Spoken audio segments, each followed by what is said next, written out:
Good morning. My name is Julia McLaren and I'm a registered dietitian, and I'm here with my friend Bill this morning, and we're going to be talking a little bit about protein.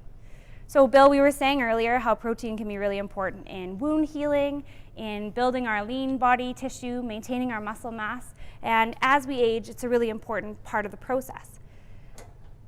So it sounds pretty important. How much do I need? Well, how much you need really varies from individual to individual. Anywhere from about 10 to 30% of your diet needs to be coming from protein. So that might turn into about 45 to 55 grams per day. Protein can come from a variety of different sources. Many people can actually get the protein needs that they have right from the Canada's Food Guide. So by eating different options from our meats and alternatives groups, from our meat alternatives like beans and legumes and nuts, for example, also including a lot of those lean dairy products. So things like Greek yogurt, cottage cheese, and fluid milk is all going to give us additional sources of protein.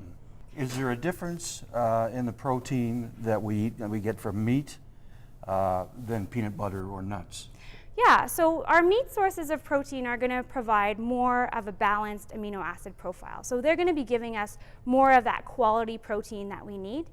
We can still definitely rely on things like our nuts and our nut butters to get adequate protein, but we want to know that those sources are probably going to be a little bit lower. So making sure that we're, say, combining those sources with something like a glass of milk. It's important to remember that while we can get it from meat sources, we can also get it from leaner sources. So like I was talking about, using beans and lentils, for example, will give you a great source of protein and can be quite affordable.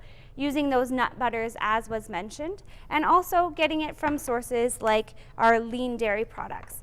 So including all of these different sources of protein will allow you to save your meats and alternatives maybe specifically for lunch or supper.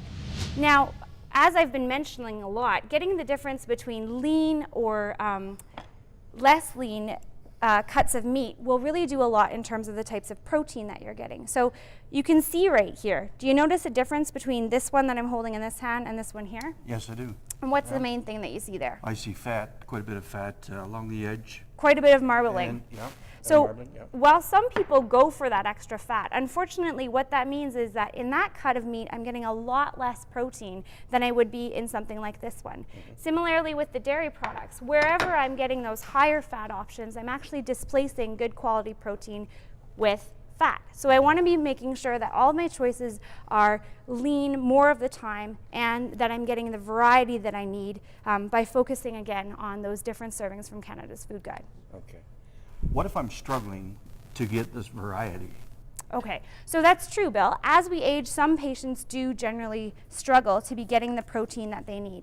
And that's where, to fill in those nutritional gaps, we may be wanting to use something like a supplement or a protein powder, or even something like this, which is a protein-rich pudding. So they aren't the same thing. Iron and protein are different in that while iron is as important as protein, it has a very different job. So iron's job in the body is going to be to help our blood carry oxygen. The thing about iron and protein being similar is that they're often found in the same foods. So iron-rich foods can include sources like meat, poultry, fish, and those are the sources that are best absorbed for our bodies. On the other hand, plant-based foods will also be rich in iron. We'll find iron in green leafy vegetables, in our nuts and our seeds, dried fruit, beans and lentils, and even some of our grain products have iron added to them and can be richer sources of iron.